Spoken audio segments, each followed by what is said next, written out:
হরে কৃষ্ণ। আশা করি ভালোই আছেন। আবার একটি নতুন ভিডিও নিয়ে আপনাদের সামনে উপস্থিত হলাম।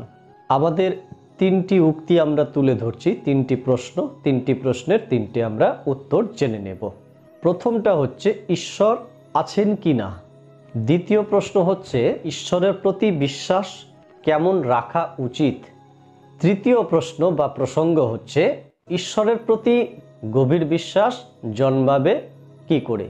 এই তিনটে প্রশ্নের উত্তর আমরা আজকে ভিডিওতে সরাসরি জেনে নেব। কেমন? আসুন পর্বটি শুরু করছি। তো প্রথম প্রশ্ন আমরা করেছিলাম ঈশ্বর আছেন কিনা, এর উত্তরটা কি হবে। দেখুন, ঈশ্বর আছেন কি নেই সেটা তো আর চোখ দিয়ে আমরা দেখতে পাই না। ঈশ্বর আছেন কি নেই বা কাউকে আঙুল দিয়ে দেখানো যাবে না যে ঈশ্বর আছেন কিনা। ঈশ্বরকে কি করতে হবে, আমরা প্রমাণ স্বরূপ কিছু তথ্যের দ্বারা আমরা বুঝতে পারি যে ঈশ্বর আছেন কিনা। তো আজকে যে প্রশ্নটা করেছি সেই প্রশ্নের আমি এই উত্তরটা দেওয়ার চেষ্টা করছি। উত্তরটা হচ্ছে সেটাই যে দেখুন, পাঁচটা মহাভূত, আমাদের দেহটা 24 তত্ত্বে গঠিত।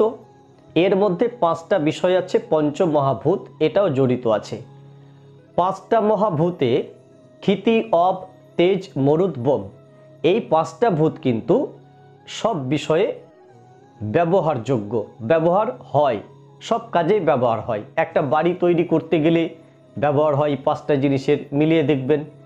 তারপরে যে কোনো বিষয়ে বিজ্ঞানরা যে আবিষ্কার করছেন, বৈজ্ঞানিকরা বিভিন্ন জিনিস আবিষ্কার করছেন, সেটা তো পাঁচটা জিনিস অবশ্যই লাগবে। ক্ষিতি, অব, তেজ, মরুত, বোম।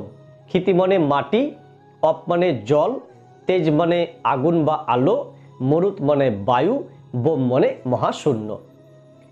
আমি যে গায়ে দিয়ে আছি এই কাপড়টা, সেটাও যদি আমি যারা তৈরি করেন কারখানায়, তাদের ক্ষেত্রেও দেখুন পাঁচটা জিনিস লাগে। আপনি যে চলছেন ফিরছেন, আপনি বেঁচে আছেন এই পাঁচটা জিনিসের উপর নির্ভর করেই বেঁচে আছেন। তাহলে এই পঞ্চমহাভূতে সব কিছু মিশ্রিত আছে। এই পঞ্চমহাভূতের সঙ্গে যখন সকলের সম্পর্ক আছে, তাহলে পাঁচটা ভূত বা পঞ্চমহাভূত কে সৃষ্টি করলো? স্রষ্টা সৃষ্টি করেছে। তাহলে স্রষ্টা বা ভগবান আছেন কিনা সেটার উত্তর আমরা পেয়ে গেলাম। এবার দ্বিতীয় প্রশ্নে আমরা চলে যাই। দ্বিতীয় প্রশ্ন হচ্ছে যে ঈশ্বরের সঙ্গে কেমন সম্পর্ক রাখা উচিত, অথবা ঈশ্বরের উপরে কেমন বিশ্বাস রাখা উচিত। এই জিনিসটা, এই প্রশ্নের উত্তরে আমি বলি যে অবলা জীব যারা, যেমন একটা শিশু কিন্তু দেখবেন চুপচাপ শুয়ে থাকে বা ও নিজের কাজ নিয়ে ব্যস্ত থাকে। ও কি করে? একটা শিশু হাত পা নাড়াচাড়া করে, খেলাধুলা করে, সব সময় ওর কাজই হচ্ছে সেটা। কিন্তু সেই শিশুটা তার মা বাবা এবং প্রত্যেক আত্মীয় স্বজন যারা আছে, তার পরিবার, তাদের প্রতি তার আস্থা আছে, ভরসা আছে যে আমার যখন খিদে লাগবে আমাকে তখন তারাই খেতে দেবে। তার খাবার চিন্তা নেই, তার ঘুমানোর চিন্তা নেই, তার কোনো কিছুরই চিন্তা নেই। সেই বাচ্চাটা যে মলমূত্র ত্যাগ করবে সেটারও তার চিন্তা নেই, যে আমি মলমূত্র ত্যাগ করলেও সেটা পরিষ্কার করার জন্য আমার মা আছেন। এই পরিবারের সঙ্গে তার একটা সম্পর্ক এবং বিশ্বাস রেখেছে, পুরোপুরি আস্থা তার পরিবারের উপরে অবশ্যই আছে বা থাকে। এটা প্রত্যেক শিশুর ক্ষেত্রে। আমিও যখন শিশু ছিলাম তখনও কিন্তু আমারও এই রকমভাবেই পরিবারের সঙ্গে একটা সম্পর্ক ছিল, বা পরিবারের উপরে ভরসা ছিল, আস্থা ছিল, বিশ্বাস ছিল যে পরিবার আমার পাশে আছে, আমার কোনো ভয় নেই। আজকে দেখুন, তাদের প্রতি বিশ্বাস রেখেই আজকে এত বড় হয়ে গেছি। প্রত্যেকেই তাই, প্রত্যেকের ক্ষেত্রে সেটাই। তাহলে এরকম করেই কিন্তু, যেমন আরেকটা উদাহরণ দিই, গরু, গাভী মাতা, যেমন গাভী মাতা কি করে? বাড়িতে খুঁটিতে বাঁধা থাকে, কিন্তু তার যখন খিদে লাগে ও কিন্তু জানে যে আমার যখন খিদে পাবে তখন আমার মালিক আমাকে খেতে দেবে, তাই না? ওর যদি জল পিপাসা পায় সেটাও কিন্তু লক্ষ্য রাখে কে? তার মালিক। যেমন একটা কুকুর, সে কিন্তু একটা বাড়ি পাহারা দেয়। তাহলে তার ক্ষেত্রে কি হচ্ছে? যখন ওর খিদে লাগবে সে কিন্তু বিশ্বাস রাখে তার মালিকের উপরে যে আমাকে এই মালিক যখন খাবে তখন সেও আমাকে একটু খেতে দেবে, বা আবার খিদের নিয়ে কোনো চিন্তা নেই। কিন্তু এখানে ব্যাপারটা কোথায় হচ্ছে, তাদের এই উদাহরণটা কেন দিলাম, যে ধরে নিন একটা শিশু বিশ্বাস রেখেছে একটা গাভী মাতা, বিশ্বাস রেখেছে একটা কুকুর, বিশ্বাস রেখেছে প্রত্যেকটা প্রাণী আমাদের উপরে নির্ভরশীল, কিন্তু তাদের প্রতি আমরা কেমন ব্যবহারটা করব। একটা শিশু চিন্তা নেই, কিন্তু তার খাওয়া ঘুমানোর কোনো চিন্তা নেই, কিন্তু তাকে যদি আমরা না খেতে দিই সেটা আমাদের ব্যাপার। একটা গরুকে যদি আমরা না খেতে দিই সেটা আমাদের ব্যাপার। একটা কুকুরকে যদি আমরা না খেতে দিই সেটা আমাদের ব্যাপার। এটা সম্পূর্ণ আমাদের ব্যাপার। তারা যে যার উপরে বা যাদের উপরে ভরসা করে আছে এটা তাদের ব্যাপার। ঠিক সেই রকমই ভগবানের প্রতি আমাদের এরকম বিশ্বাস রাখা উচিত, বা ভগবানের সঙ্গে এরকমই সম্পর্ক রাখাটা উচিত। ভগবানের প্রতি আমাদের আস্থা রাখা উচিত, বিশ্বাস রাখা উচিত। আমার কোনো ভয় নেই, চিন্তা নেই, আমার অভাব অনটন যা কিছু আছে সব কিছু দেখবেন উনি, নেবেন উনি, দেবেন উনি, সব কিছু তিনার হাতেই আছে। এই বিশ্বাস রেখে আমাদের চলতে হবে। কখনো কোনো সময় অভাব আসতেই পারে জীবনে, আর তখনই যদি ভগবানকে দোষারোপ করি সেটা ভুল ধারণা। এমনই বিশ্বাস রাখাটা উচিত, কষ্ট তিনিই দিচ্ছেন, আবার তিনি সুখ এনে দেবেন। হ্যাঁ, নিরানন্দ তিনি দিচ্ছেন, আনন্দ তিনিই দেবেন। এই বিশ্বাস রেখে সম্পর্কটা রাখাটা উচিত। এখন সে আনন্দ দেবে না নিরানন্দ দেবে সেটা তার ব্যক্তিগত ব্যাপার। তিনি সুখ দেবেন না দুঃখ দেবেন সেটা তিনি জানেন। এটা আমাদের হাতে কিছু নেই, আমাদের হাতে সেটা একেবারেই কিছু নেই। এইভাবে সম্পর্কটা রেখে চলুন। একটা অবলা জীব যেমন সম্পর্ক রেখে চলে, ঠিক সেই রকমই ভগবানের সঙ্গে আমাদের সম্পর্কটা রাখাটা উচিত। এবার তৃতীয় প্রশ্ন হচ্ছে যে গভীর বিশ্বাস জন্মাবে কিভাবে? ভগবানের প্রতি আমাদের গভীর বিশ্বাস জন্মাবে কিভাবে? 5টা জিনিস আমি তুলে ধরবো। এই 5টা জিনিস একটা মাস করুন।